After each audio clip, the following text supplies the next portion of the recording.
এই বাচ্চার কথা কেউ মনে রাখবে না, এই বাচ্চাটার কথা কেউ মনে রাখবে না। 3 মাস পরে, 6 মাস পরে, 1 বছর পরে আরো নতুন ইস্যু আসবে, আরো নতুন পাপ হবে, আরো বড় বড় ঘটনা ঘটবে। এরপরে মানুষ এই বাচ্চাটাকে ভুলে যাবে। এই বাচ্চাটা কি তার মৃত্যু যন্ত্রণা ভুলতে পারবে? তার সম্মানহানি ভুলতে পারবে? তার পিতামাতাকে ভুলতে পারবে? এখন প্রশ্ন হচ্ছে, তার পিতাকেও যদি আমরা জিজ্ঞাসা করি, ইসলামে রেপের শাস্তি হচ্ছে মৃত্যুদণ্ড, আর ব্যভিচারের শাস্তি হচ্ছে অর্ধেক কোমর পর্যন্ত পুঁতে পাথর নিক্ষেপ করে হত্যা করা।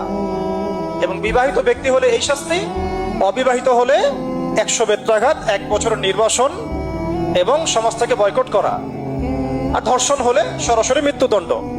3 মাস সময় লাগার কথা না, 3 দিনের মধ্যেই করা সম্ভব। এটা শরিয়া আইন, এটা আল্লাহ রাব্বুল আলামিনের শরিয়া বিধান। এখন তারাও কি এটাতে রাজি হবেন? যারা শোক প্রকাশ করছেন তারা কি এই বিধানটা কার্যকর করতে রাজি হবেন? যে ধর্ষককে সবার সামনে প্রকাশ্যে মৃত্যুদণ্ড দেয়া হোক, শরিয়া আইন কার্যকর করা হোক? রাজি হবেন না।